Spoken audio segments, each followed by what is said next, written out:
Ladies and gentlemen, boys and girls, welcome to this edition of Drive Time.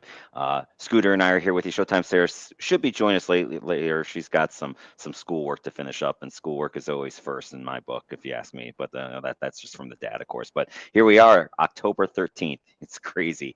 I know it just last week was only the 7th, but still, it just seems like every week I'm like, man, I can't believe we're here and it's the 13th already. But Scooter, how you doing on this fine October day? It's good. It's dreary. It's cold and rainy and damp out in South Philadelphia here in Wilmington, Delaware. So yucky. Well, that's no good. Well, hopefully we can brighten everyone's day here, despite if you're in dreary conditions here in Ohio. It's lovely, sunny, 70 degrees. It's like the perfect fall weather for us here. Like haven't had to turn on the heat yet because you get enough heat in the house during the day where it bakes nicely, and then it's just enough so that we don't have to turn on the heat because then you get enough warmth in the house where it's nice and chilly here in the morning, but then it warms right back up. So I'm holding off to that last breath of turning on that heat. So. That's right. Yeah. All right, let's get this thing started here so we can get going here. We do have a couple of sad announcements to start the show with. Just earlier today, Sandy Alomar Sr. passed away. He played 15 years in the big leagues himself for 6 teams, made the All-Star team with the Angels back in 1970, 81 years old when he passed away. He may honestly be better known, how back and forth when he played, but he's probably more known for his 2 kids that also became damn good players in Sandy Alomar Jr. and Roberto Alomar.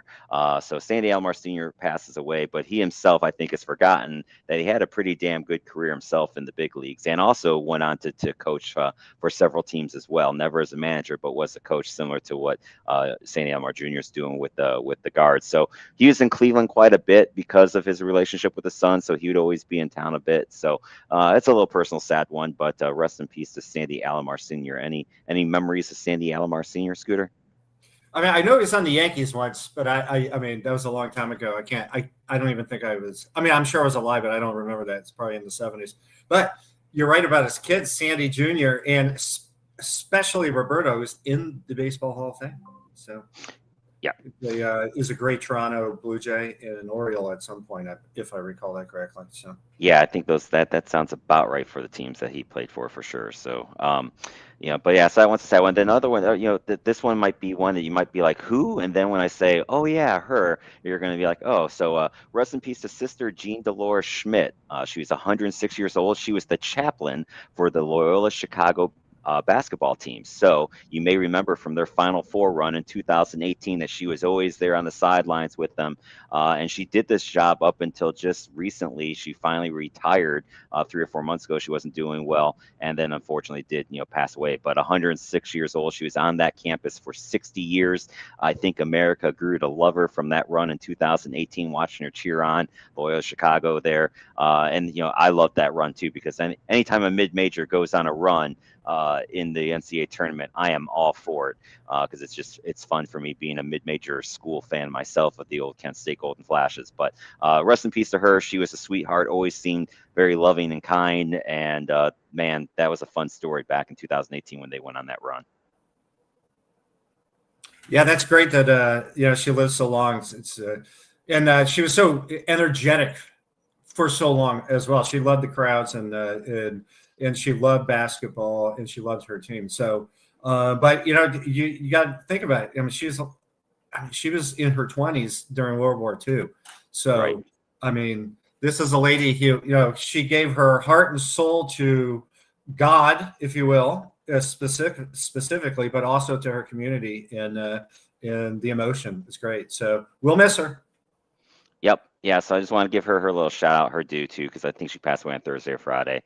And it's just, I just remember her so much from that 2018 run. So with that being done, now let's get to some of the good stuff. So take our look in the rearview mirror, and of course, we do have a very special Jose Can You Sing from last week. Now, I did just watch this first playoff game because Seattle and Toronto is on. They have not showed. I don't believe they showed an anthem yet for the baseball playoffs. I assume we might have to wait to the World Series before we see that. But the first NHL hockey game, of course, was last week. So we did have one anthem. It was John Acosta. Florida seems like they have a new one. Maybe it's just because they're always bad. So this guy kept up with the Florida Panther tradition of not being very good. It was fine. I gave him 7s across the board for a score of 35. So he ends up being kind of near the bottom in that grouping there. It just was flat and not really much excitement. Just especially for being raising a banner, I was expecting something maybe a little bit better. But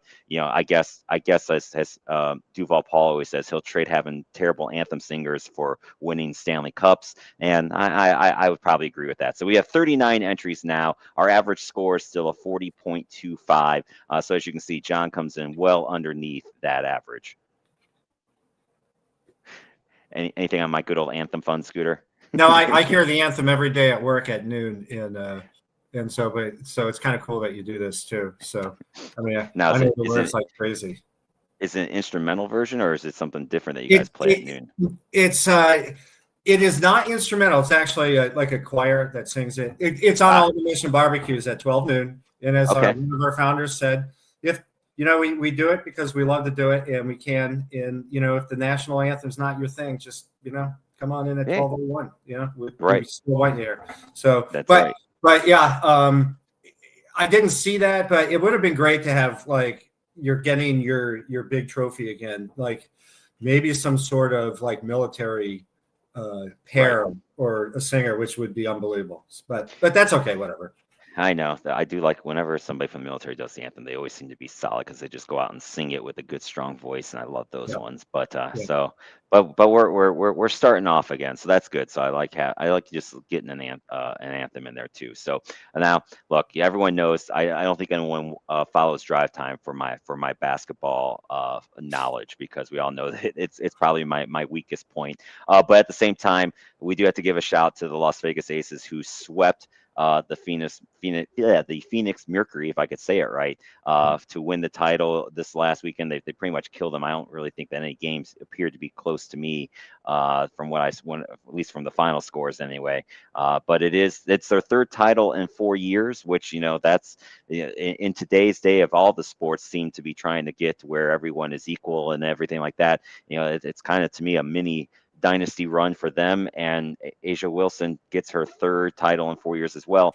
I wonder if she's starting to enter that GOAT conversation of one of the greatest of all time on the female side. I think to my mind it's still Lisa Leslie, but and Sue Bird, and what's the other one? There's another one I'm trying to think of too, but I'm drawing a blank on her right now. But when you win 3 titles in 4 years, I think that starts to bump you up that scale pretty good. Yeah, I don't know much about, with the WNBA and everything like that. I know a little bit here and there, and they do have some really amazing players that are out there. But third title in 4 years, yeah, you could probably rank them as a dynasty. I don't know how many dynasties have been around, the WNBA. Yeah.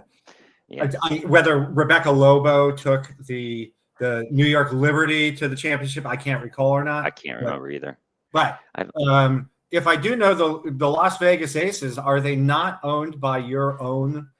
They are owned by the boy wonder, Mark Davis. So of course, he's won, which kind of, I don't know how I feel about it. I don't know if I'm happy for him that he's won it, or if it annoys the hell out of me that he's won it with how bad he has run the Raiders, and that yet here he is. And I don't think that he has. I think other than the checks, I think he has smartly let basketball people run the Aces, and I wish he would do that with the Raiders. Granted, we got to win against Tennessee.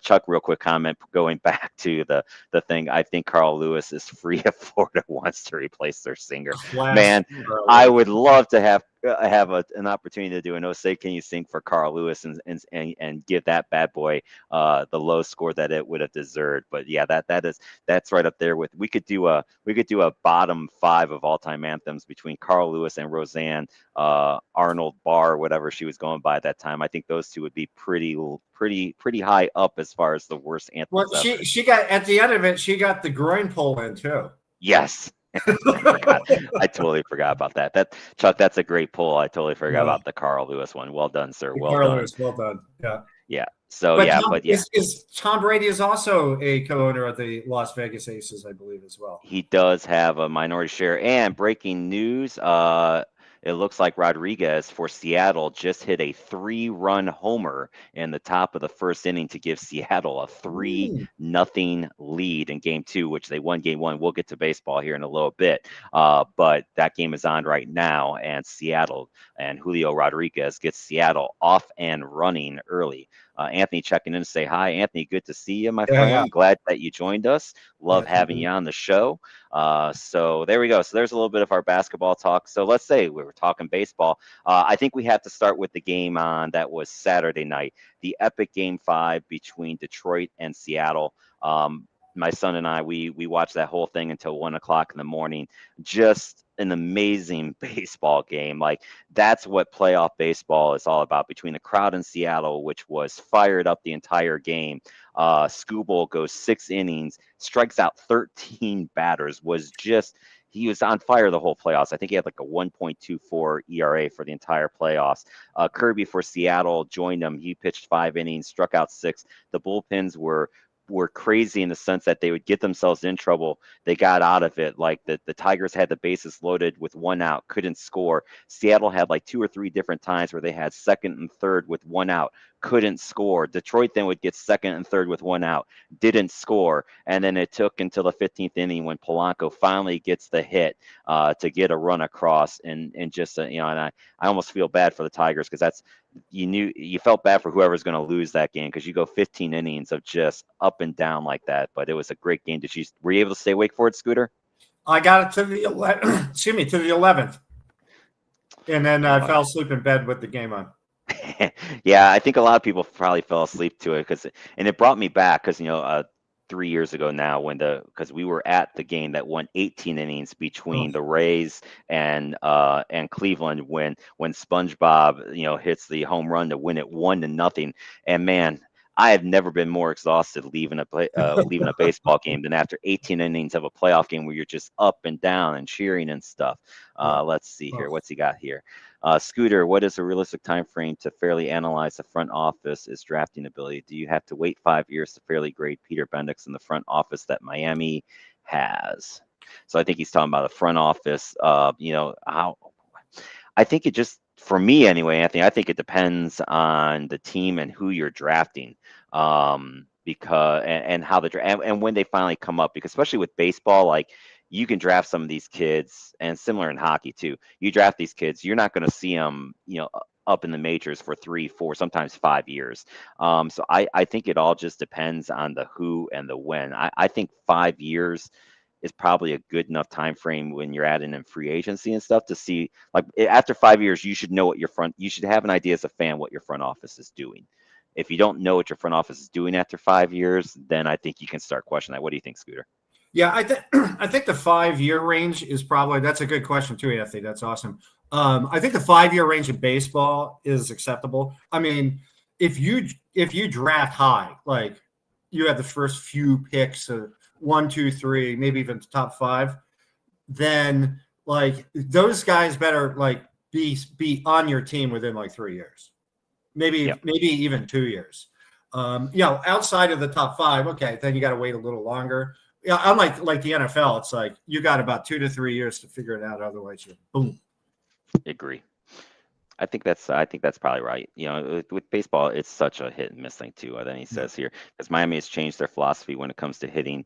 Their start to draft more established college guys. I think that's also more. I think you're seeing that more and more across baseball, where guys are taking they're taking people that had the 2, 3, 4 years in college baseball over just taking guys out of prep.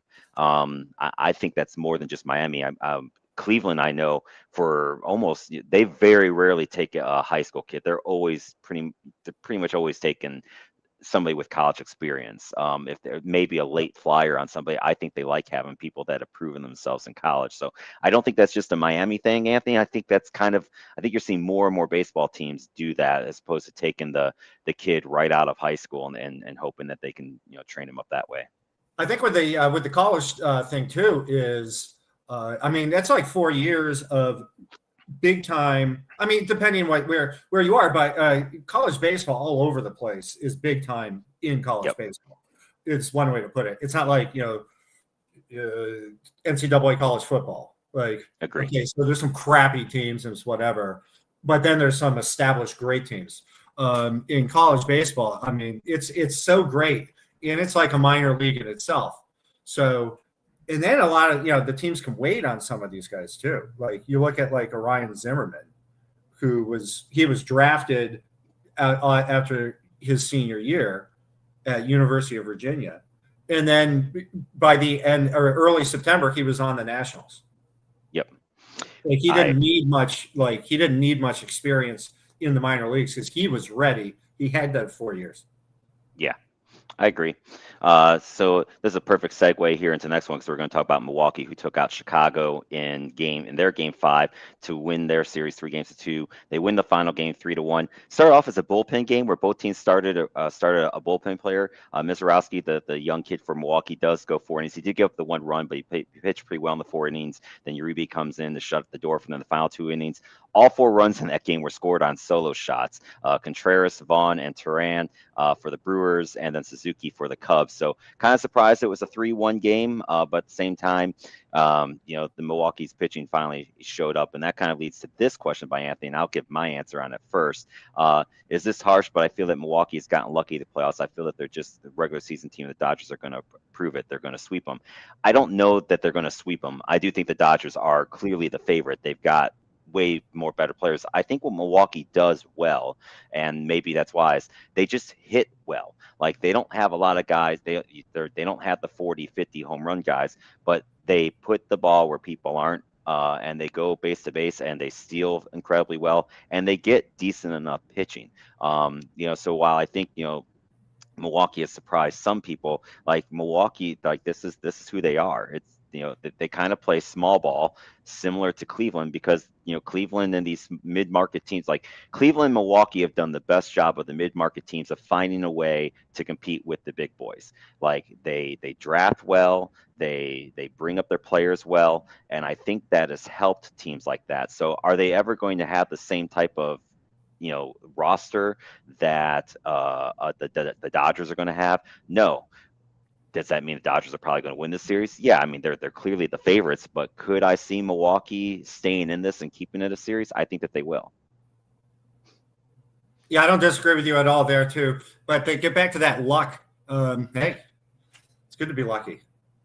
Sometimes that luck changes, and bad luck affects good teams. So Yep. I mean, it could take some good luck in Milwaukee and some bad luck on the Dodgers, and you never know what's going to happen there. So, but yeah, if you're going to get lucky, go for it. It's awesome.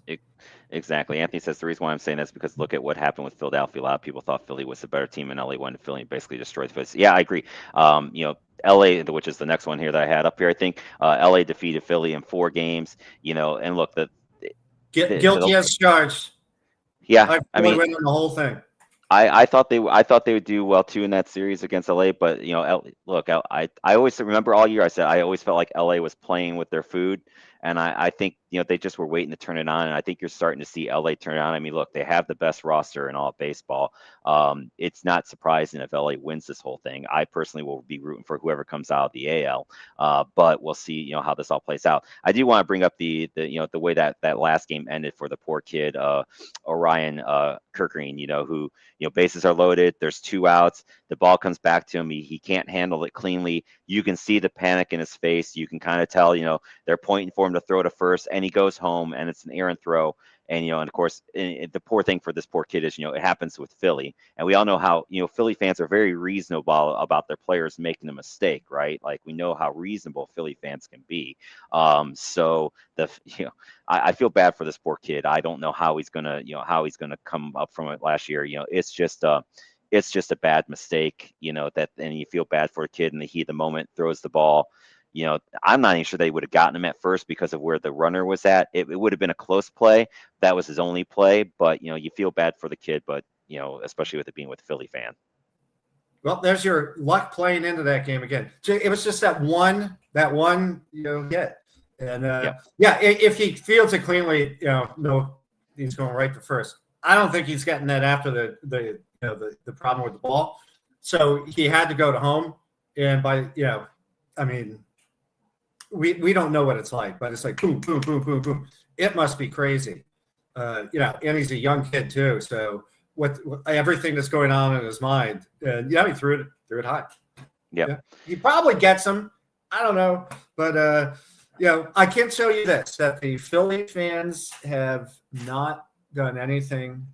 It's like I think the Philly fans were more angry that the fact that they couldn't score any runs. Yeah. And they could not hit at all. I mean, everyone Well, that hit in the regular season was not hitting in that series for sure. Schwarbaum was hitting, but other than that, they only batted. I think it was 209. Yeah. Interesting. The Dodgers batted 199. Yeah, and they only it's not had like 2 home runs, so they were worse. Yeah, and I remember like Jack was asking about if Wheeler was in that series, would it made a difference to him? And I don't. Pitching wasn't the problem for the Phillies. They just couldn't hit. If it would have made Philadelphia a little better. Yeah, but I mean, what's he going to do? Give up 2 runs like in game one? I mean, how many? The starter gave up 2 runs again. Yeah, exactly. And that brings us to Silent Junkies, aka KG, asking what is wrong with his Yankees. Well, there's nothing wrong with the Yankees because they're not in the playoffs. So I'm sorry, I had to do it, KG. You know me, and if Sarah was here, she'd be talking about how much she loved the Yankees going out. Toronto did absolutely, take care of the Yankees. Now, of course, I was kind of surprised with game 1 of this series. I thought, with Seattle having the big long game and then having to fly, cross country, that Toronto would take care of business last night, but they did not, and now they're getting shelled here this game. So a little bit surprised with how this one so far is looking, but Toronto took out the Yankees, and the bottom line is just Toronto just hit the ball over the place. The Yankees have some pitching to figure out. I think what's wrong with the Yankees is their pitching. Yeah, and Toronto just became they're the better team, and I think they went in like I think they tied in the record, but Toronto won the East, if I'm correct on that. But that was the Yanks are coming back big time, and Toronto was kind of Toronto was kind of they were stumbling right near the end, and the Yanks got in that groove, and then all of a sudden Toronto just took off. Let's see here. A couple of comments to get through. Vic puts in here, Brewers 6-0 against the Dodgers regular season. So, of course, Dodgers win the series. Yeah, that could be. I forgot Milwaukee did go 6-0 in the regular season. Anthony, I have a perfect comparison with LA. They're the Florida Panthers of the last 2 years where they don't necessarily. Yeah, I agree. I mean, when you're a team with that roster, I think LA just cared about getting in, and they were in. I think LA was in cruise control since for basically the whole regular season. They just knew they had to play good enough to get in, get healthy, and now that they're here. But once both of these teams get into the playoffs, both the Panthers and Dodgers shift into another gear. Yeah, I mean, Florida, I think the Florida Panthers played the same style during the regular season. I don't think they changed their style. It's just that I don't think they play it to quite that intensity. Give me 1 second here. So, nope, it's not gone. Springer just hit one off the wall. So the leadoff double here for Toronto to start that game. Matt and Scooter would say that the Phillies lineup is very top heavy. They're not a deep lineup. That's why they're so easy to shut down.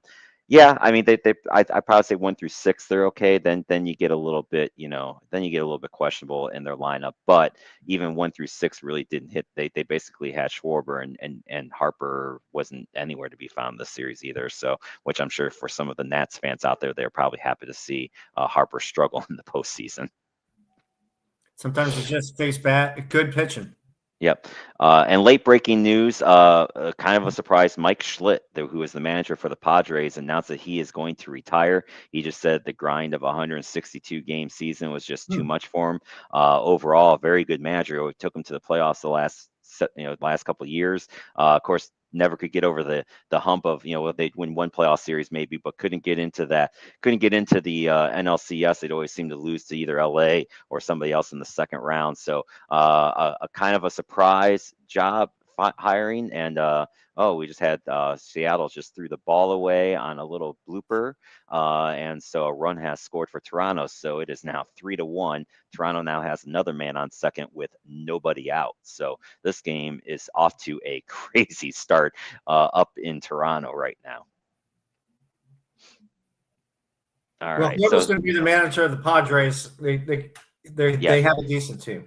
you're getting some good stuff, that's for sure. Like you are inheriting a good team for sure. So They're let's get. going to be I've happy. already started talking about this here a little bit, but let's go ahead here. So this is the schedule for the ALCS. Game 2 is on now. I'm trying to give you as many live updates as we can as it goes on.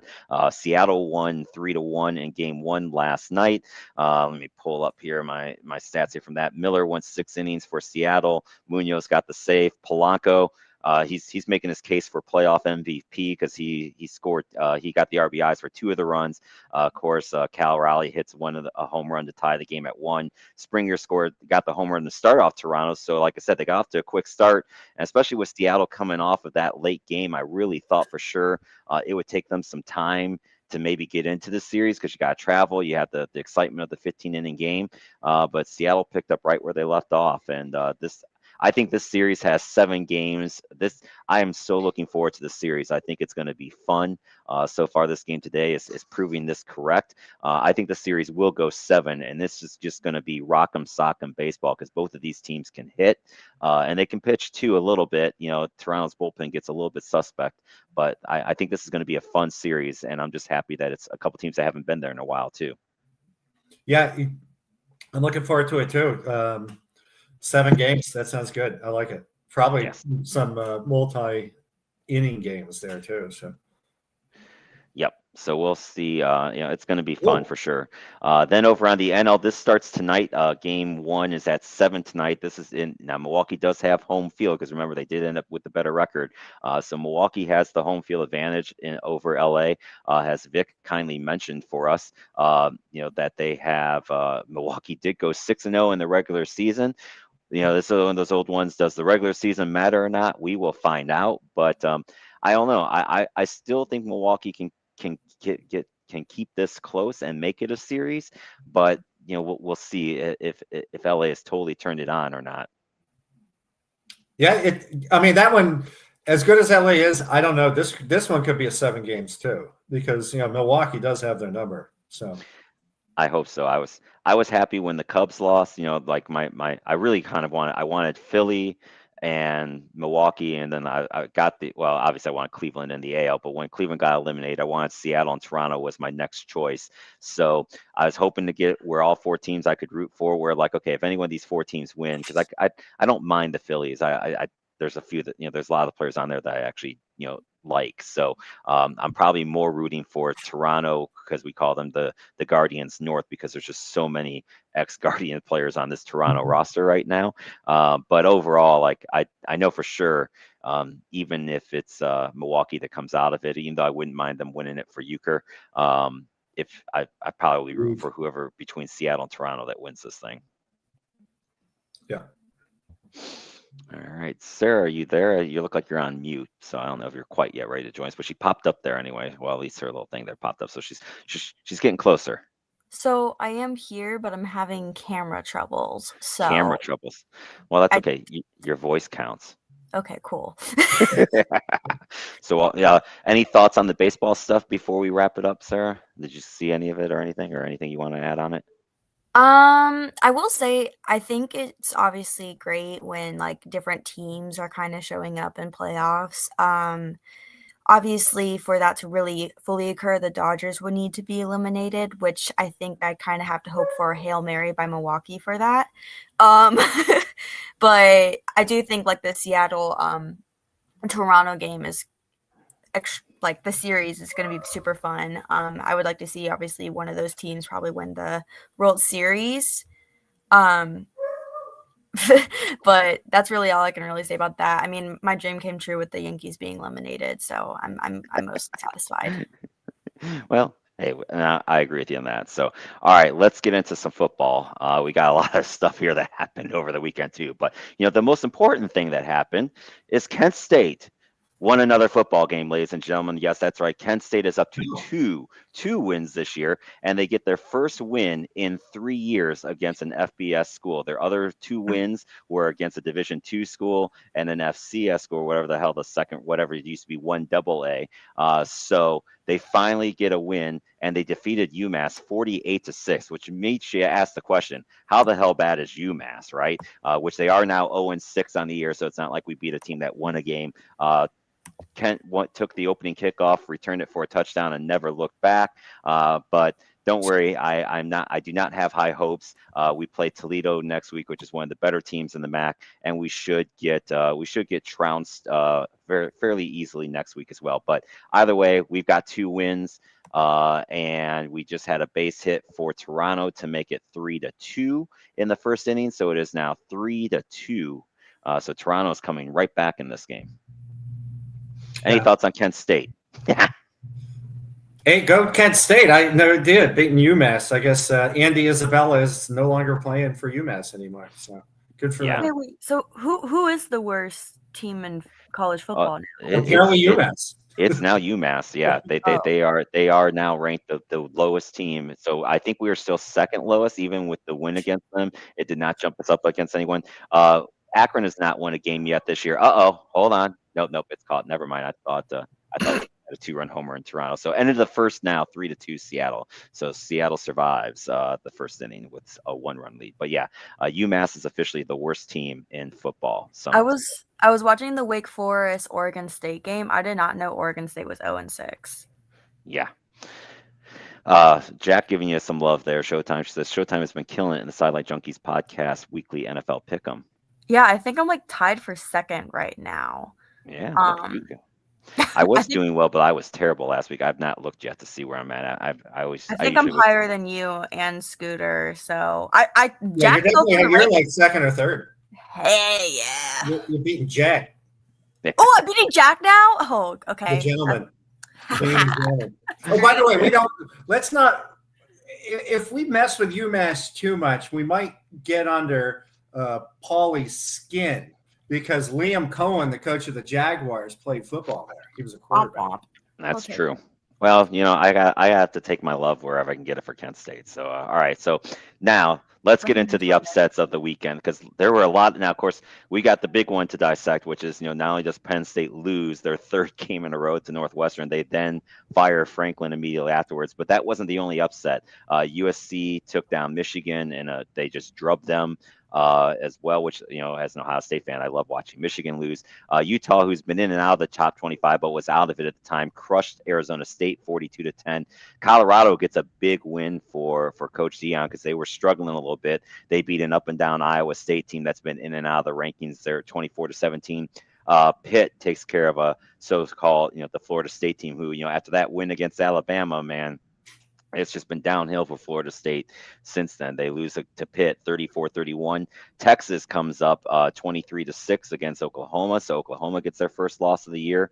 Let's go ahead. Any of these ones that you want to dive into first, Scooter? I think that Texas beating Oklahoma, that was pretty big I don't know if that's going to get Texas to back into the playoff hunt, but knocks Oklahoma down a bit. So that's a big, that rivalry is huge in Texas to make that. Florida State, come on, guys. Like, what's up? Dan Marino's not on Pittsburgh, okay? So I don't get that part. And USC looking good. Pete Carroll, maybe they got the boys back playing well. And poor Franklin, he's such a good guy, and I think he's a good coach, but that didn't work. Right. Real quick before we dive more into this, because I don't know what the heck happened to the comments, but they just all of a sudden all showed up. So I got some baseball comments here to roll through. So let me just roll through these here real quick. Hold on, that's the right one here. This isn't a shock for me, talking about the Yankees. The pitcher for the Yankees has been inconsistent the whole season. He's talking about this coming from both the Yankee and the Marlins fan. Jack put in here, Dodgers repeat and salary cap coming soon. We'll see about that. The bad part is we're probably going to be looking at a long strike in baseball, but I know that's where we'll see if it finally happens or not. If the ownership will hold on that line until it happens. Skip Schumacher would be a good match for the Padres. Yeah, I could see that one. That would probably be a good run on it. And another one would be Gabe Kapler, who's currently the front office for the Marlins. Yeah, I think Gabe's got some experience. Anthony, give me some love. Sarah saying hi. The regular season to me really doesn't matter because to me the regular season baseball, postseason baseball. Yeah, you're 100% right. Going to as many games as I do in Cleveland, the electricity in a baseball stadium is just miles different in that than what it is. We read that one already. I've told Florida State fans they're just a better version of USF. The free fall does not shock me for them.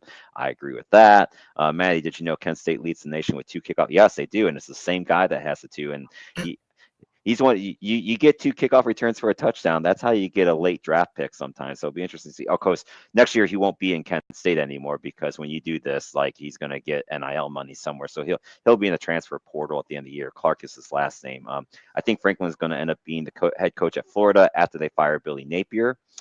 I can't argue with that. I think that could be a landing spot for him. He's going to land somewhere.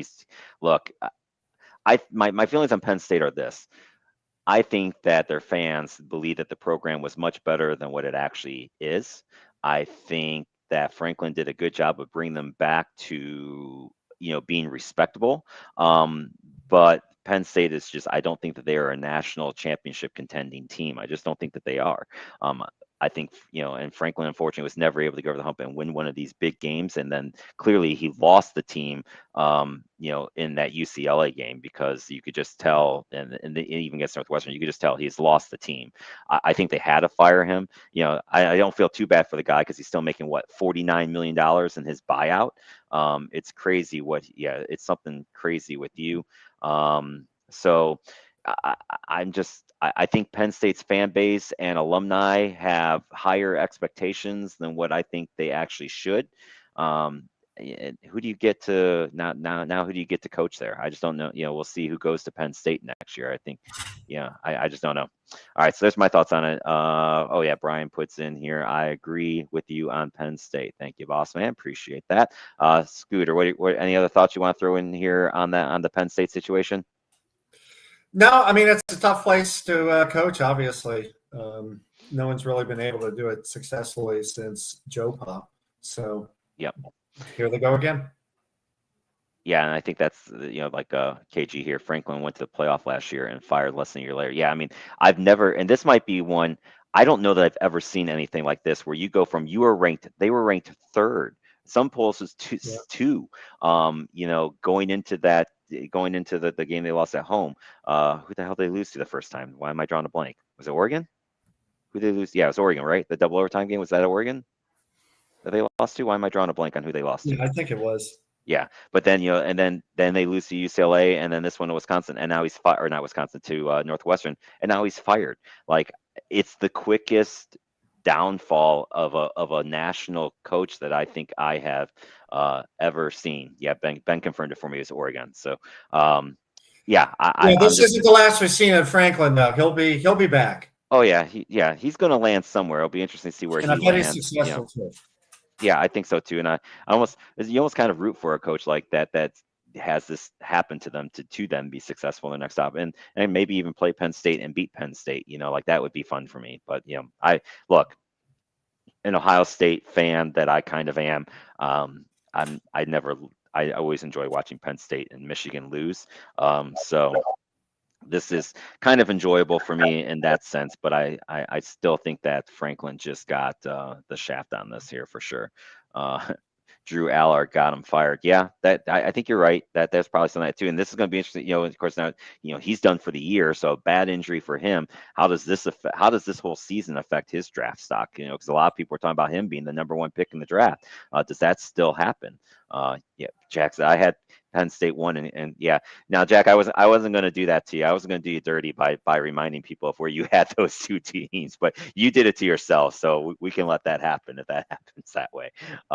So are you still there? Any thoughts on Franklin getting canned? No, not necessarily. I mean, it is shocking. I mean, they're only 3-3, which isn't terrible relating to a bunch of other teams, I would say. I will bring up this. I missed the morning part. I don't know if we talked weather, but Scooter, are you getting part of this nor'easter? Mm-hmm. Okay, cool. We just got through it. It's crazy. I don't remember usually getting them down here. Yeah. I don't. This is my first.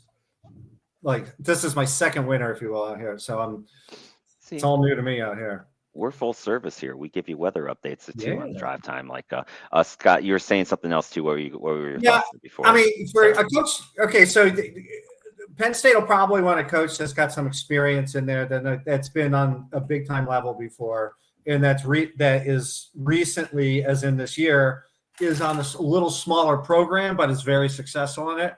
So you could look at like a Jim Mora from UConn, because they're 4-2 at UConn. Yeah. They've gotten some big wins out there, and he's a good coach. We know that he's a good coach. Is he going to be a big enough name for the fan 60s. base, though? Hmm? Is he going to be a big enough name for the fan base? I mean, that's a big name. Think? Yeah, I guess so. Yeah. Of course, it was funny whenever I think of Jim Moore, I just always made to go to What? playoffs. Talking about so- playoffs? What? Playoffs? If people are worried about Penn State, are people also worrying about Texas, even though they did defeat Oklahoma? I think he bought himself some time by defeating Oklahoma. I think that's if he would have lost the Red River rivalry game. I think then the God, well, I can't think of his name now. The Texas coach. I know it's right on top of my tongue. But I think he would have been in trouble. But I think this one, anytime you can win the Red River rivalry game, that buys you some time. So I think he'll be okay. Yeah. I'm trying to look up the damn name because now I can't remember it. But you're not going from Texas to Penn State, I'll tell you that. No, Go to probably Texas. Probably not. Let's see here. What the heck? There it is. Steve Sarkisian. Why can I not think of his name? That's who I was. Stark. I knew it was somebody that's like, I know I should know his name. Let's see. AP was the same way. PSU and Texas went too, so I don't feel that bad, Manny. Yeah, that's true. You're right.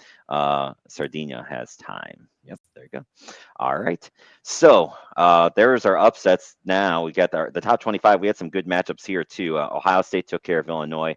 The final score was 34-16. It really, honestly, was not that close. Illinois got a junk touchdown late, but Ohio State took care of business against Illinois. They did lose Jeremiah Smith for a little bit in this game, so we'll have to watch that injury to see how that plays out because they were fine for this game, but you lose the best wide receiver in football. That could be something I'll have to watch.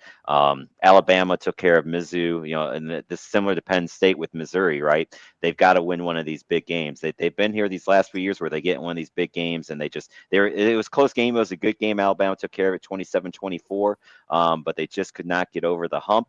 And then Indiana defeats Oregon in Oregon. That to me was the surprise of the Big 25 matchups. I think everyone thought Oregon would just take care of business against Indiana, and I think Indiana is showing folks that they are legit. So I don't think Ohio State and Indiana will play each other unless they meet in the Big Ten championship. I think this is the year that they skip each other. I'm going to look that up real quick. Scooter, while I look that up, what are your thoughts on any of these big games? Well, I've been talking up that Indiana-Oregon game for 2 weeks. How that's going to be a great game, and don't be surprised if Indiana comes out victorious because of Fernando Mendoza, who could win the Heisman Trophy this year. I mean, if he continues to do what he's doing with Indiana, I think now he has something like 16 touchdowns in 3 interceptions, something like that. But Indiana's last I saw the rank number 3 now. Correct. Yep. Yeah, we'll get to the rankings here. Silent Junkie says, how about them Irish? I wasn't going to bring up the Irish right away just because they did crush poor NC State. And we know how, Showtime Sarah is in Raleigh and is an NC State fan. So I wasn't going to do that to her. But she asked me, for anyone that knows, my Uncle Tom used to be a huge Irish fan before, when he passed away. So she's like, well, who do I root for? I was like, well, if you want to root for the team that's going to win the game, you should root for the Irish because they're going to kill the Wolfpack. And that although it was 7-7 at one point in time, and the next thing I looked at the score was like 31-7, and I was like, okay, well, that took care of that. We had them for a little, for like a solid 2 minutes. And he goes, then I don't want to talk about the Irish. That was me. I put that there. Oh, you didn't want to talk about the Irish. That's funny. So there's our. We will bring that up. So with that being said, I don't know how well this is going to show. Yeah, it showed up terribly, but this is just the top 15 in each poll. Ohio State, Miami, and Indiana are your top 3. Really, your top 5, top 6 are the same in every one. It's Ohio State, Miami, Florida, Indiana, Texas A&M, Ole Miss, and Alabama. Then you get a little bit difference where where Georgia, Texas Tech, Oregon, and LSU come in.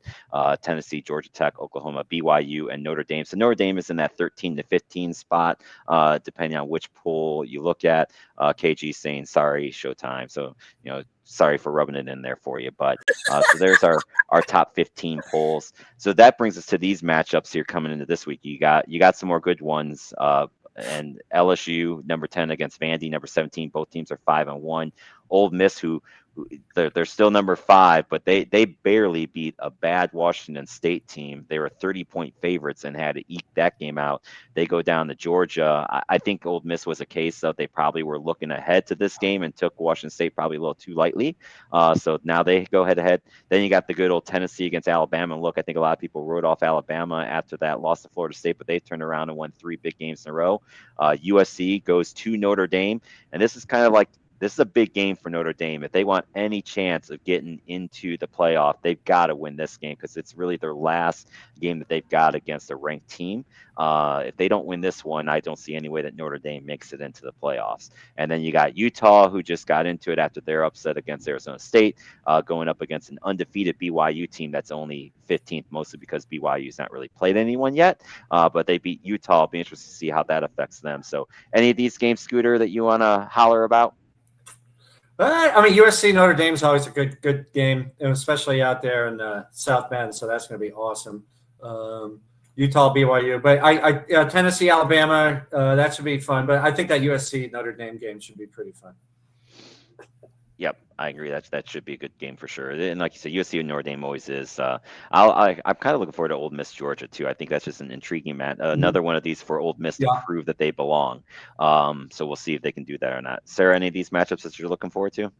I picked Ole Miss in my pick'em, so I don't know if that's like the upset that people are going after, but that's what I mean. I don't even know. I mean, Ole Miss is ranked higher, but you know how people love their dogs. Yes, they do love the dogs, and I kind of root for the dogs to lose. I want to see I like it when the Bulldogs lose, so we'll see if that happens or not. I mean, that's why I'm rooting for Tennessee too. I like it when Alabama and Georgia loses. So yes, I like Georgia better than Alabama, though.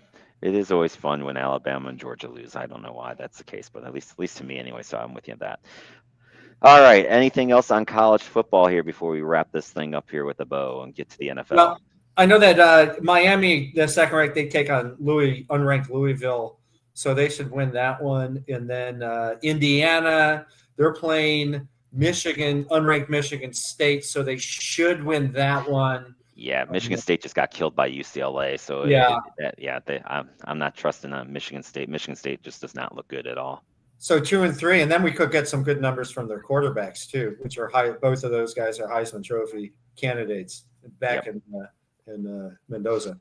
And I did look. Ohio State and Indiana do not meet up at all in the regular season. They could meet in obviously the Big Ten championship game, so that could be fun. Even though both of those teams, and that's where kind of, I guess, I'm glad that the playoffs have 12 teams in it now because I think it is the best for the sport. But again, whoever loses that game, the only difference is they might not be a top 4. They're not going to be the top 4 seed, but obviously the loser of that game is still getting in, assuming that they go into that game undefeated, of course, and nobody, just completely, blows it here. But that Ohio State defense looks really, really good.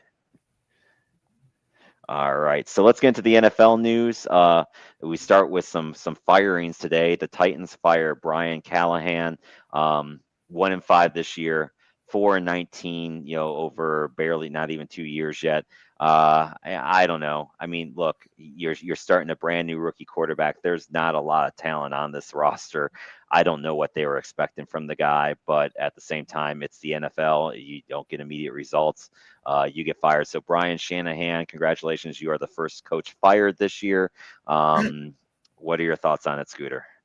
Well, his dad, Bill, was the interim coach for the Washington Redskins one season. I think it was in like 2020, but 2019, something like that. But I mean, Callie, that's a tough situation there. I mean, he's only like 3 and I don't know, what is he, 4 and like 20 as a coach. Yeah, they just realized that okay, it's time to move on. So that wasn't working out. It should be interesting to see who they move into that as the coach, as the interim coach. Is it someone from the team? Probably. Well, we'll see. We'll see. Yeah, Who, I don't think they announced an interim coach. I'm no, not probably yet. going to be coming here soon. KG puts in here example of not being given a chance to fail. Probably correct on that one. Sarah, any thoughts on the firing of Brian Callahan? No, I don't really care. I'm just being honest. Like, I mean, the Titans, yeah, they're not great. I mean, they lost to the Raiders, so I mean that tells you how bad you are when you lose to the Raiders. Let's just be honest. Base hit for Toronto. We now have a tied baseball game in the bottom of the second. We are tied at 3, and Toronto still has third man on third and first with 2 outs. And think about firing a coach like Callahan, who quote unquote hasn't gotten his chance yet. Really, I get that. I understand that. But like, if you're the general manager or you're the president of operations, you're like, okay, this isn't working out. So let's stop it here, and then we'll work on it. Instead of just slowly allowing it to get worse and worse and worse, and then stop, and then firing in 5 games. So right. If you realize it now, just do it now. You realize that your team is probably not going anywhere anyway. So cut it now and then start looking at what you can do for the future. I mean, hating on the Raiders is fun, but we are not the worst team in football. The New York Jets are, so, or Miami. Like, there's literally teams that are worse than us. Yeah, well, that's true. I mean, actually, yeah, I mean, we'll give them credit for that. I guess that is true, but there are worse teams than the Raiders. Not that that should be a goal for anyone, to be honest with you, but it is what it is, right? So the other big news from this last week: injuries at the wide receiver position, and this really hurt me because 2 of them were on my team. And Garrett Wilson, he's getting an MRI done. We're going to see it, but it doesn't sound good when you're getting an MRI on a knee injury for a wide receiver. Marvin Harrison with a concussion, Puka Nacua with a groin injury, Miko Ibuka with a groin injury, all from yesterday's action. So a tough day to be an NFL wide receiver. And just some brutal injuries, I'm sure, for people across the fantasy boards. Puka had a ankle too. Like, he was out of the game for a while, then he came back in, he played it, and then so he could be out for several weeks at the minimum. That's what it sounded like. I did not see this, but I guess the GM for Tennessee, they fired him today too. There you so go. It is a dumpster fire in Tennessee. Yeah. Thank you. Yeah. They're moving on. They are changing whatever's going on down there. Well, and then that's the thing too. Like, so now I guess you're just going to do an interim coach, and then you got to hire the GM to then bring in their guy, right? That's exactly. And then we'll see how that goes for them. So, so then we got the maybe one of the biggest surprises so far this year is the struggle of the Baltimore Ravens. Without Lamar Jackson, they lose again. They fall to 1-5. Only 4 teams in the history of Major League Baseball have made the playoffs at a 1-5 start. Can Baltimore make it as a 5th team, or are they done? Their defense is not good at all. So they're probably done. Now it depends on Harbaugh, if he can keep the team together. As in, we can scratch some wins out of this thing. We're not going to quit. So I believe in that. And I believe they'll probably win like 7 games. I don't think it's if they get Lamar back, I think they'll start doing better. But they're probably out of the playoffs. That shouldn't be the goal anymore. Yeah, it's going to be hard at 1-5, I think, to get in. KG in Harbaugh, we trust he will turn it around. Yeah, I mean, he could. I think it all depends too on how much longer is Lamar out. It sounds like he should be back next week, but and then now, do you rush Lamar back knowing that you need him, and then does he get hurt again? You know what I mean? That could be the danger there. Ben puts in here, they just hired a new GM. I'm assuming talking about Tennessee. So I did not see that either before I went on. So we'll have to get all that good stuff. I'm sure the guys will probably cover that tomorrow too to help us out. So Vlad Guerrero is up, by the way, on a 3-2 count, 3rd and 1st with 2 outs. So we'll see how this at bat finishes up here, because this game is just crazy, man. I love it. All right, giving us everything that we want to have in this here. So all right, so we got the Baltimore end covered. The Jets are 0-6. You know me, I loved it when the Rockies stunk it up. I was hoping for terribleness. They disappointed me. Now I have a new bad team to root for in the New York Jets. Can they go 0-16? Fields looks like he's lost. Of course, if Wilson's out for the year, that's going to hurt him too. What do you think? Are the Jets bad enough to go 0-16, Scooter? No, they're not going to go in 16, but they may have a new coach when they're 1-15 or 1-16, whatever it is. Now, I think what it was it Ben that said that I don't think the Titans fired their general manager. When it was they fired him last year and they hired a new one in January. Gotcha. And so hence this isn't his guy. Right. That's true. So okay, so now I think to clarify all that, I don't believe anyone else was fired yet. Okay, that makes sense. And so that would make sense because Amy Adams Strunk, she's the owner out there, and so she's probably pushing this too. So, but yeah, the Jets, Aaron Glenn, he hasn't really shown anything so far. KG does like and look, I think this is the same thing as Tennessee, right? Like, has Aaron Glenn been given anything to succeed with the Jets? I think the honest answer is no. Here's the thing, though, in that would be good for Aaron Glenn is if he does get fired, it's it was the Jets. The Jets, it's kind of like the old Redskins. Like, he's a great coach, but he was bad with the Redskins. No, he was bad with the Redskins because the Redskins are bad. So that's probably what's going on. So Aaron Glenn, I think, is going to be a good coach. I just don't. That's a tough draw in New York. It is, and we and the same thing with Philly fans, right? We all know that New York fans are reasonable about giving their coaches time to succeed. Yeah, right. Yeah, but it's the Jets. It's not like the Giants. This is the Jets. Yeah, they're like they won a Super Bowl. Yeah, that's true. Super Bowl III. Way back when. Here come the Chiefs. I think a lot of people, they started off 0-2, a slow start. They dominate the Lions last night, which kind of surprised me. Not that the Chiefs won that game. I'm just surprised they won it 30-17. I kind of thought that game was going to be a 40-35 last team to score wins kind of game. But Casey's defense was just stifling to Detroit. Didn't really give them much time at all. Showtime, you want to go? Oh, no, she's off. Sorry, dogs. I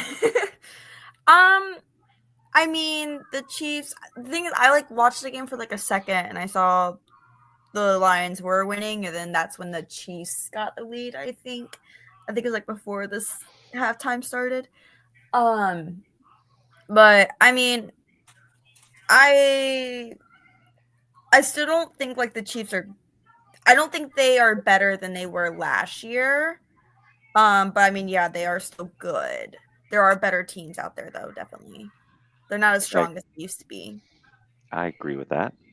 Scooter, what you got? I think the most exciting thing that happened in last night's game was that Brian Branch going all ape crazy at the end of that game. I don't know if you saw any of that stuff, but I heard about it because I was reffing last night, but I heard there's a punch thrown or something like that. Yeah, he was going crazy throwing people around, and then even his head coach is just not good. You don't condone this stuff here. Was there any spitting? No, there wasn't. No spitting. There's no spitting. Yeah, that's a great poll there, sir. Good job. It was a gentleman's sport, but there was no spitting. Tampa just keeps on winning. They're 5-1. They take care of San Francisco.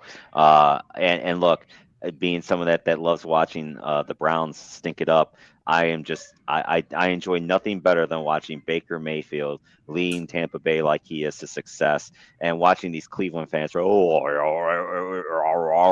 always make these excuses of he wasn't going to do it here, he wasn't going to do it here, but man, I just love watching Baker Mayfield play the game. I mean, and you talked about the Scooter, so I don't want to steal your thunder. So Scott, I'm going to let you go next with something you told me when we were talking about Tampa Bay, and go ahead with your little nugget that you gave, because I agree with you.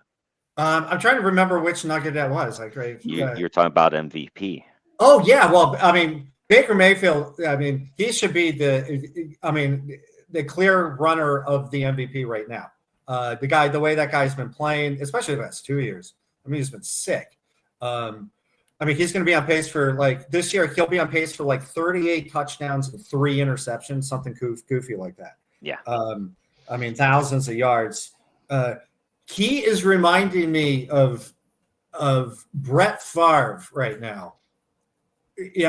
Running all over the place, and not throwing the interceptions. Right. Because Brett Favre's known to, I mean, he has, or at least once had the record for most career interceptions. May still hold that. But like Mayfield doesn't do that. So at some point, if he continues this for a few years, and definitely if he gets a Super Bowl win in here, you're looking more like Hall of Fame worthy, ahead of ourselves. But he's looking amazing right now. Yeah, I agree. Sarah, any thoughts on Tampa Bay and Baker? Oh, I love it. It's great. I like Baker Mayfield. But Yeah. it is nice to see him like succeeding elsewhere. It really truly shows that Cleveland is not a place to thrive. Nope. But at least football wise, and he won me over even more when I saw, like, after the game, he takes off his helmet, his little girl's there and comes running up into his arms and just gave her the biggest hug after the game. Like, I'm like, all right, Baker, you officially have won me over. Like, like that warmed my heart in such a way, because I am a softie when it comes to stuff like that. So it was definitely cool to see. So Baker, you keep on going. So all right, we got some Monday night games to cover here. So let's start with the one that I think is not to say least important, but let's be honest, we've got a lot of Redskins fans in here, or Commanders fans, I should say. My bad. So let's get to the game before that. But we do have Boss Man, and he's a Bills fan. But I don't really see this one being a game. You got Buffalo at Atlanta. Atlanta's 2-2. Buffalo's 4-1. I think Buffalo's gonna kill them. I don't see this game being competitive tonight at all. Scott, do you think that there's any chance that Atlanta can stick with Buffalo? Well, it depends on which Atlanta shows up. Are they going to be the Atlanta that lost 30-0? Was it Carolina or some team like that? Or are they going to be the ones where every single player scored against Washington? Which one is going to show up? True. And Buffalo, even at home, they struggled a little bit against the Saints. Saints stayed in it until about 7 minutes left in the game, when Buffalo is a better team, so they took care of business. But I think it's going to be closer than you think. But it could be. It looks like it could be a bad game, but I think it's going to be closer than you think. I think with the fact that they lost that game to New England the week before, I think that left a bad taste in Buffalo's mouth. That's why I just think Buffalo's going to come out like on fire. And was that Miles Straw with that catch? We just had a diving catch to end an inning for Toronto to save a run. So that I will update that there. The Cleveland Guardian. So Sarah, any thoughts on the first game of Buffalo and Atlanta? Give me Buffalo. Buffalo, I mean, I will say, like, I had a minute that I don't even know if it was Thursday night or Monday. I think it's another Monday night where it was Minnesota versus Atlanta, and I had Minnesota, but Buffalo's too strong, so give me Buffalo. I agree. Buffalo's still a contender, unlike Baltimore and the others that are struggling. Yep. Our other game tonight is, of course, the Chicago Bears come back into Washington again. Everyone, of course, remembers last year when Chicago had the game won. Washington throws up a Hail Mary, and the defender for Chicago, instead of, actually defending on the play, was too busy taunting the crowd. And then what do you know? They catch the ball for the winner. That's one of the greatest memories of last year. So Washington's pretty banged up, especially at the wide receiver position. You got McLaren out. The other, I can't remember the other wide receiver now, that's out too. And look, Chicago was. This is the game, I think, for Chicago to prove that they're ready to take that next step. I think this is a game, that they've won a couple games now. They're 2-2. They're sitting there right on the cusp. They beat a Dallas team that apparently might be probably a bad Dallas team, but then they got shellacked the week before. Like, they've had these up and down games. Like, I think, can the Bears win 2 in a row or 3 in a row and get into it? And what does this mean for you? Like, it's a big game for both of these teams. Like, I think Washington had these high expectations, and this is a game, if you want to go far, you can't lose at home, right? So I'm going to go Sarah first, because Scooter, you're the Commanders fan in the group, and I want you to go last because it's your team. So Sarah, what's your thoughts on this? I would be really shocked if the Bears did win this one.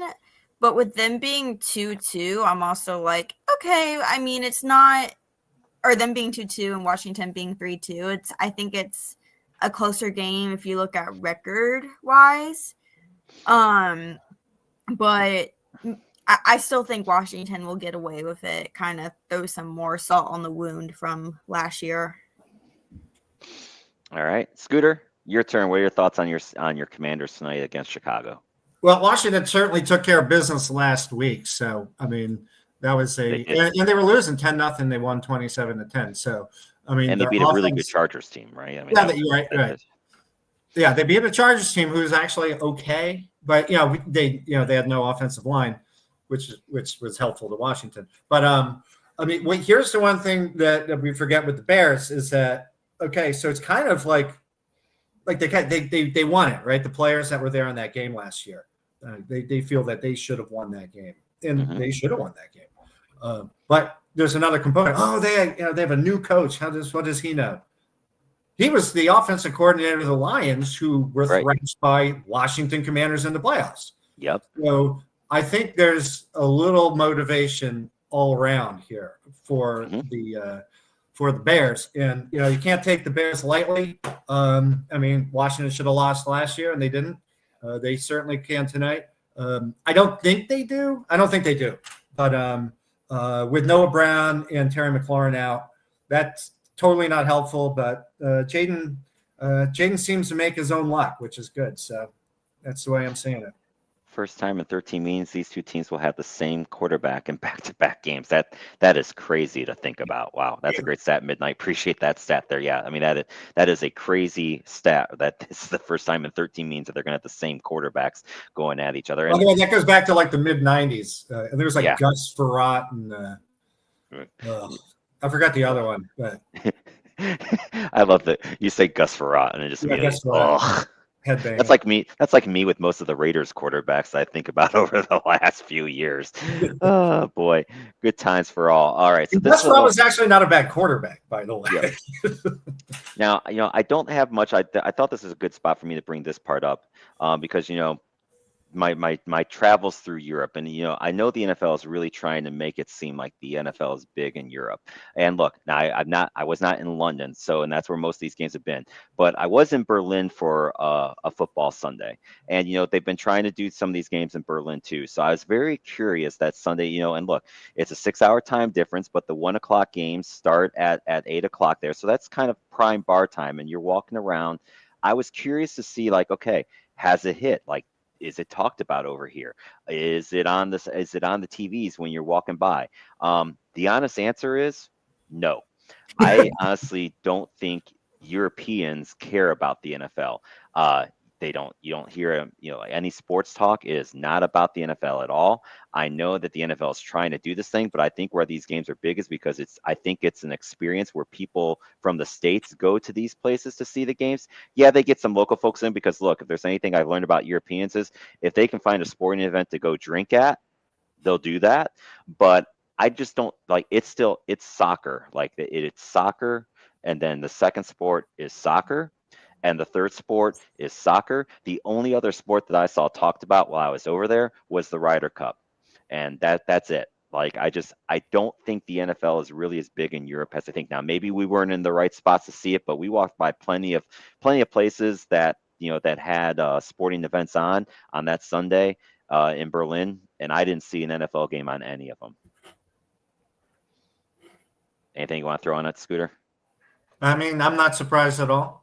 You got to have games like even college games or whatever. I mean, it has to be consistent, not like once a year. This will be fun. Like it's an event to go to. So that's what it is. Like you said, it's an event to go to in the drink at and stuff like that. So yeah. And they do like to drink. Like, I'll be honest about that. They any excuse to drink more beer, Europeans are in for sure. And I can appreciate that because their beer is pretty damn good over there. I had lots of good ones for sure. Sarah, any thoughts on the NFL in Europe and what they're trying to do? I mean, I guess it would be different because like the only way I can really relate it to, and I don't know if baseball has done it yet, but like, and the NHL, they have a lot of international games too, but those actually pay out well because hockey is big literally everywhere except I think like South America. I think that's the only one where we haven't really touched yet. But I mean, it was different for the NHL, but that's because it's actually international. I think with the NFL, it's a lot a bit more. You rarely see like a French player or British player come in from a draft or anything. It's a very American sport, I think, Yes. and trying to make that elsewhere can be a process for sure. And they like a different kind of football there. So That they do. All right. So there's our wrap up on football. So a quick little drive to the net segment. You know, we're 1 week in, but we did have some big signings again this week. Let me pull up my notes here. Kyle Connor signs with Winnipeg. You're going to hear a pretty familiar number with these here over here. He gets his 8-year, $12 million a year deal to stay in Winnipeg. Jack Eichel signs his deal in Vegas. So these were two possible free agents that we talked about last year who come off the board. A shocker, 8 years. $12.5 million a year. It seems like that number, you know, we talked about how this McDavid thing would work out. It seems like McDavid set the tone for these other guys to sign at $12 million a year. So we've got two of those guys that locked up for a while. And then Lane Hudson in Montreal gets a big deal. Now, this kid, he wasn't close to being a free agent or a restricted free agent. He's called a trophy winner last year, 66 points in his rookie year. He's only 21, but Montreal locks him up for 8 years, $8.5 million a year. So we talked about the salary caps going up. Teams are taking advantage of it. And there's two names off the board going into it for next year. Any thoughts on these big signings here, Scooter? I mean, with those 8 years, we talked about that the last week about how, you know, teams want to get that locked down, especially with those guys that are, you know, 25, 26, 27. I like that Lane Hudson deal. He's a good player. I mean, it better work out. Yep, exactly. But you know, I think it is. I think that kid looks like he's going to be the legit thing. So, Sarah, any thoughts on any of these three signings? Good for Hudson, honestly. Like that, I'm happy for the kid. Yep, I agree with that too. Then the other one is here. We have Cam Atkinson. He signs the 1-day contract back with the Columbus Blue Jackets so he can retire with the team he started with. Played 10 years in Columbus. He played overall 17 years. One of these undersized wingers that did well, kind of reminds me of like a Nate Gerby type player. 253 goals, 489 assists in 809 career games. Just a solid all-around player. So he hangs it up with the, you know, because we talked about him as a quote-unquote free agent, but he said this is the first year where he just didn't even want to be on the ice. So we'll see what his next thing is. But Cam Atkinson will retire. They're going to do a little ceremony for him. Not today's their home opener, but they'll do when October 16th is when they have that for him. So any thoughts on Cam retiring? He's probably going to do a lot of hunting up in Canada. You're right. It seems like it's what they all do. Yes, that I could see happening. Anything on Cam, Sarah? No, not really. I mean, I'm kind of like I like seeing like those 1-day signings so you can retire with the team. It's really nice. Someone did it with Carolina. I can't remember who it was. Was it it Ward? Eric Stahl and Cam Ward both did that. Yeah, they did that. Yeah. Yep. You got it. All right. So let's go 1 weekend surprises. Not a surprise for me. My surprises are, let me pull up my list here. Boston was 3-0. They just lost today to Tampa Bay, so now they're 3-1. Tampa was 0-2. They're now 1-2. Seattle is 2-0. A bit of a surprise for me. My no surprise is Chicago and Buffalo are both really bad. The Sabres have scored 2 goals in 3 games so far. They lost today to a very good Colorado team, 3-1. Florida is 3-0. They play tonight, so no surprise there that Florida is 3-0. So those are my surprises and no surprises. Any surprises or teams that aren't surprising you so far, Scooter? Well, I think surprise would be are they 3-1 now, the Bruins? Yes. I think 3-1. Okay. Well, you think they'd be 1-3. By the way, we all thought they'd be. So 3-1, good surprise for Boston. Not a surprise, Florida. Yeah. I picked them to do that. So I think I'm almost a little surprised they came out so good, but I mean, in fairness too, I don't want to little anyone that they've played so far, but their 3 wins are, they beat the Blackhawks, who are not good. They beat the Flyers, who probably won't be a playoff team, and they beat Ottawa, who probably won't be a playoff team. So their 3 wins aren't. It's not like they've beaten 3 of the other juggernauts in the league. But at the same time, you can only beat who you play, and 3-0 is 3-0, and 6 points is 6 points, and that's always the goal, is to get 2 points. So those 3 wins, definitely not a surprise. yeah, exactly. Sarah, any surprises or non-surprises to you? Surprise, I would say it's very interesting. Vegas is 1-0-2. Yeah. And for those that don't know, the 2 means that they lost in either overtime or shootout. And the way that works for non-hockey fans, you get 2 points for a win, you get 0 if you lose in regulation. If you lose in overtime or shootout, you still get a point. So when you say 1-0-2, that means they lost 2 games in either overtime or shootout. So they technically have 4 points. Just for anyone that might be watching or listening that isn't sure, like what do you mean by 1-0-2? But continue. Yeah. It's very interesting. I don't know. No surprises. Buffalo, Chicago. I mean, I know New York is bad, or the Islanders. I know the Islanders are bad, but I feel like they're bad. They are also 0-3. But I mean, I guess it's not too much of a surprise. It's just like, oh, you're doing a little worse than I expected, but you were still supposed to do bad. I'm trying to think of anything else. I'm looking at, obviously, I don't know if we're talking about it, but the Canes are going on their road trip because the State Fair is coming into town. I'm so excited. Fried foods, galore, love it. We play San Jose next. It's kind of funny. The leading goal scorer for San Jose right now is Jeff Skinner. Right. Well, that's not surprising because there's not much really else out there in San Jose either, but we'll see how this road trip goes. Oh, speaking of the Canes, Pyotr Kochetkov officially on the IR. I don't know who's going to be. Defenseman, so Slavin's also out.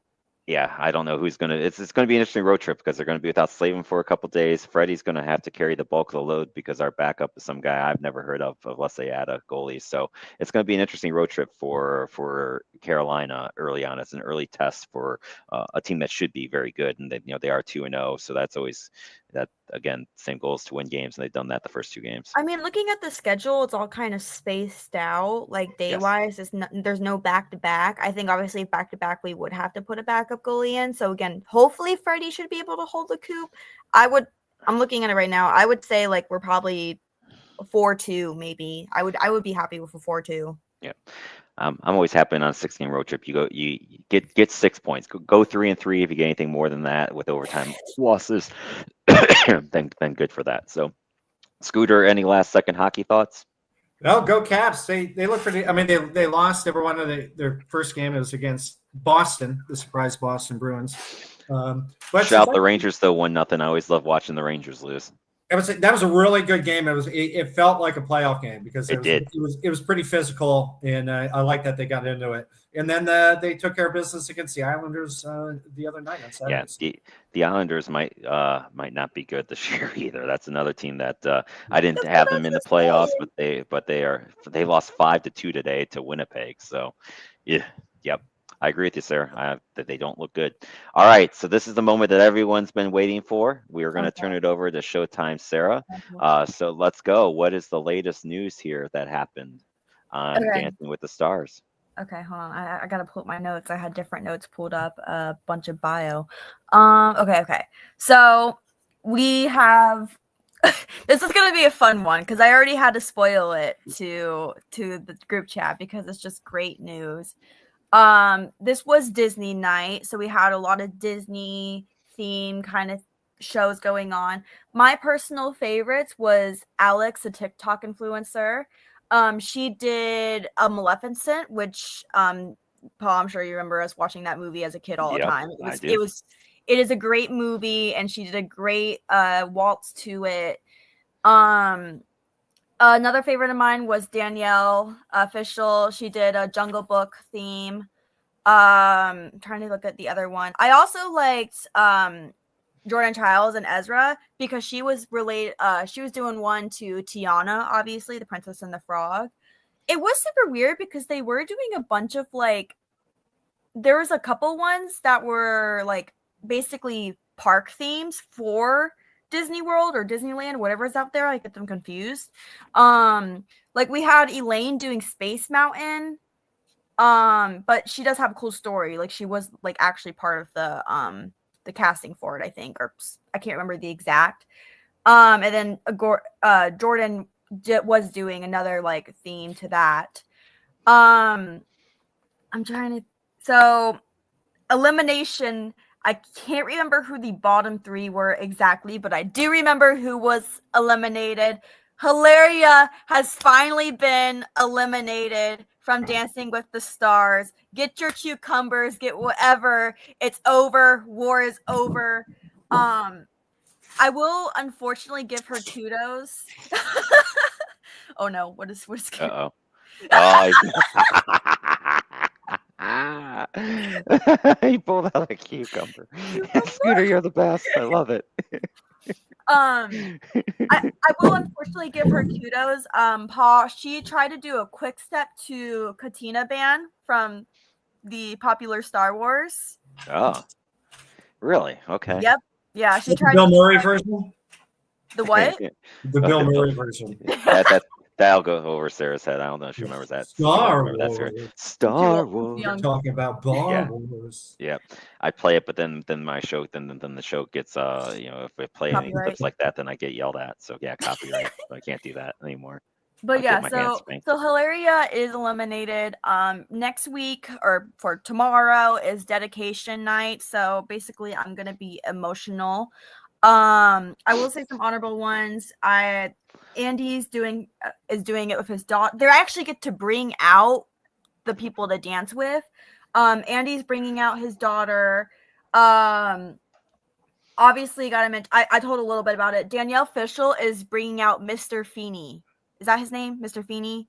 The actor for Mr. Feeney from Boy Meets World. Oh yeah, okay, yeah, I know who you're talking about. Yep. Yeah, she's bringing out him. He's 98 years old, so it's gonna be interesting. Oh wow. It's going to be interesting to see how he dances. Probably like a little short snippet. But Jordan Chillis is bringing out her father because we know how close their relationship has been during the Olympics, which is going to make me sad. Is William Daniels going to actually dance? What? That's the character. William Daniels. Is he actually going to dance? Yeah, I think so. They're going to have like a little, like they bring them out on stage and they'll probably like do a little dance here if much she can move around probably. Now people may not know this, but back in the day, if you watch Knight Rider, he was the voice of the car Kit, William Daniels. Oh wow, I did not know that. And he's married long time to one of his co-stars on the TV show St. Elsewhere. Sorry, random facts. There we go. Yeah, let's see here. Robert Irwin, he's bringing out his mom, and I can't remember. That'll be emotional. Oh yeah, I'm gonna, because it's oh my god, they had the song. I had it in my head, and now I can't think of it. But with the song and with it being his mom, I'm like, okay, I'm preparing myself to cry. Hold on, let me pull it up. I have it right here. You'll Be in My Heart by Phil Collins. Oh yeah, yep. I'm crying. I'm literally crying. I will say it's kind of fun. Elaine Hendricks is bringing out Lisa Ann Walter, which if you don't know her, she's on Abbott Elementary, but she was also Chessie in The Parent Trap. They're actually best friends, I think, from that movie. So that's going to be a fun one. And then I'm trying to think of anything. A bunch of these other ones are just kind of like figuring out, or like sisters. Ironically, Dylan Efron's not bringing out Zac Efron. He's doing his little sister Olivia, but the song he's doing is actually a song by Zac Efron, so it kind of works out where he's dedicating to them both. So how many weeks are we in on this thing, on the show now, Sarah? So we have 1, 2, 3, 4. Hold on, I can't count. 1, 2, 3, 4, 5, 6, 7, 8, 9. We have 10 people left. 10 people left. 10 contestants left. Of the 10 that's left, who are you rooting for? Like, who's the one that you want to win? Want to win? I would probably put some bias towards Danielle. But I feel like either Whitney Levitt, one of the Mormon wives, Robert Irwin, would probably win. Although seeing the Viennese waltz that Alex did, she only got 8s, and she should have gotten a 9. I gave her a 9. So I feel like Alex is the underdog where like she's underappreciated because she should have gotten 9, even a 10 on that, and she didn't. They gave their first 9 to Whitney Levitt, or at least Carrie Ann Nabe gave her 9 to Whitney Levitt, and that probably should have not been a score that she was given. I mean, she still did pretty good, but it was not a traditional foxtrot, and I think there's some bias going on with the pros, but it's whatever. Okay. This is me blabbering on. I do think for next week though that it's probably going to be Andy's last week, but at least he got to dedication night where he can dance with his daughter. I feel like that'll be cool. A memorable moment. If Andy doesn't get eliminated, I will actually be shocked because I don't know who would go next. Unless I would say like maybe Elaine, but Elaine's doing great too, like age wise, if that's what it's going off of. But it's probably fan voting.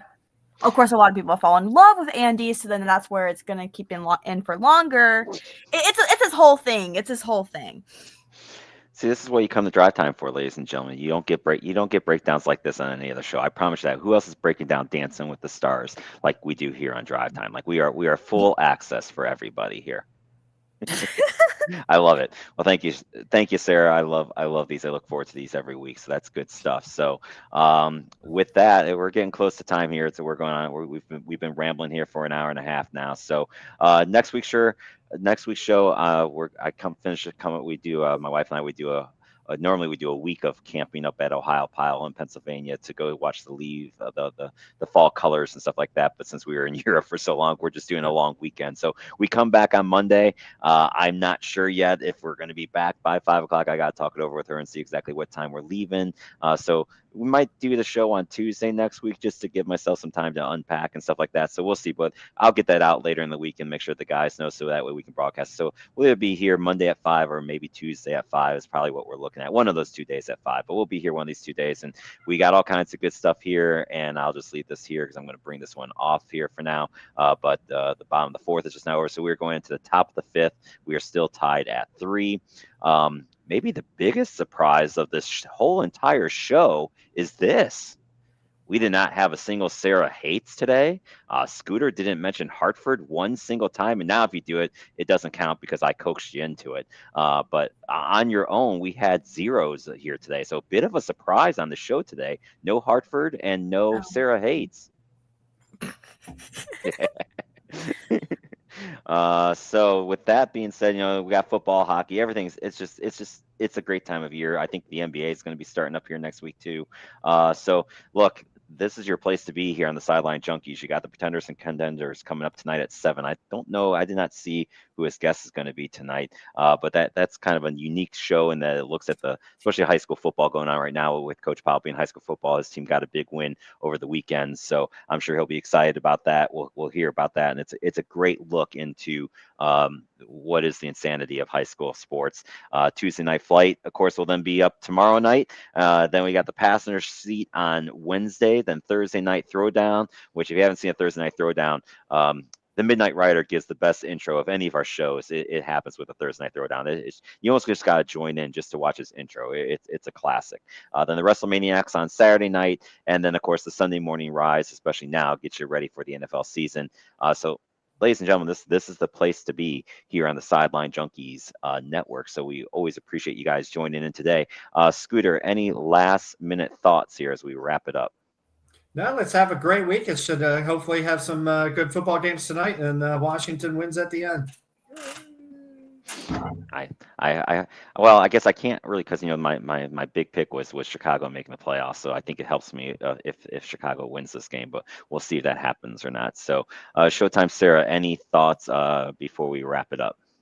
I totally forgot to mention it in the college ball, but UNC, Bill Belichick, there is a lot of tension going on. Yeah, UNC, that's right, because you're down in that area. How much fun is that right now? So it's been on the news like almost every single day. He did have a media meeting today where he says that he's not leaving despite claims. But there has been several things going on. Like there's one of their assistant coaches got suspended because they were selling tickets. But there's also been word coming out that any prospects that Bill Belichick has picked out have more what's the word? Inferior, like help me with the word. They have like not like superiority, I guess, but they have a lot of more options where they have more parking spaces available or more tickets to give out, that kind of thing, where Bill Belichick is showing favoritism. One of their seniors basically just retired from football, I think, because of it. So there's a lot going on, and there's also just been a lack of communication with families as well. So it is messy. It is very messy. They play California this week, and I don't think they're going to pull that off. Probably So not. UNC I know. or I know we had differing opinions on through the Sideline Junkies. I think the gentleman Jack thinks that Bill's going to be okay and survive in UNC. I think it's a train wreck that has got. There's only one way that derailment is heading, and that's going to be to an ugly finish. And I'm honestly here for it. I want ugly with that. I think it's great. Me too. So. I love it. It's so great, even as a State fan, because like there was even one thing like where I follow Barstool Pack, you know, those Barstool teams, and they're like, yeah, we support Bill Belichick staying in the team, so you know we can all benefit off of it whenever we have to play them and win. Right. But I can't talk much because you know State did just lose to Notre Dame, but at least we're not that. You're not UNC bad. We are not UNC bad guys. We are not. Well, I can't really say Kent. Yeah, Oh. no, they're not that. Yeah. Well, no, because Kent State is NC State would be 2-3 or 2-4. They're 2-4 now. Yeah. UMass. UNC is 2-3, so Yeah, they're not UMass bad. That's right. there's Scooter, new standards. Any thoughts on the Belichick stuff since it came up? I mean, we'll see how it works out at the end of the season. He'll definitely be there through the end of the season. I don't have any qualms with I think so too. But yeah, like you said, you know, give the guy a shot, give him a chance, see what happens. Okay, but it's funny. It is funny. Midnight Rider did remind me too. There is the best fictitious college football show comes on Saturdays at 11:30, the Gridiron, where a good amount of guys are they're using NCAA football 26 now. They have different teams that they run, and then Midnight Rider gives the breakdown of who played who and where things are at in that league. So if it's good fun, it's a fun little time. I join in there sometimes more so than anything because I want to see who beat who when they play head to head. So that's just a little fun bragging rights thing on the network too to check out. So I did forget that show. So my bad, Midnight Rider, but there's your mention of it. So all right. We're at an hour and a half now. I think that's it. We're done rambling for today. So we appreciate all the comments. The comments were active today. I love it. The more comments, the better. It makes the show go faster. It makes, this is the people's show, as we always say on the network. So it's great to have the comments. I just end it with what I always do. I said another bad claim that came into the desk today. So it always reminds me. Just remember. Tell your loved ones that you love them, hug them, because tomorrow is not guaranteed. But hopefully, if you're with us, you will be here with us again next week, and we will see you next time. Until then, everyone, bye. I can't do the finger thing. Yeah, you can't because you're not on live. But Scott will do it for you. He'll do it for you.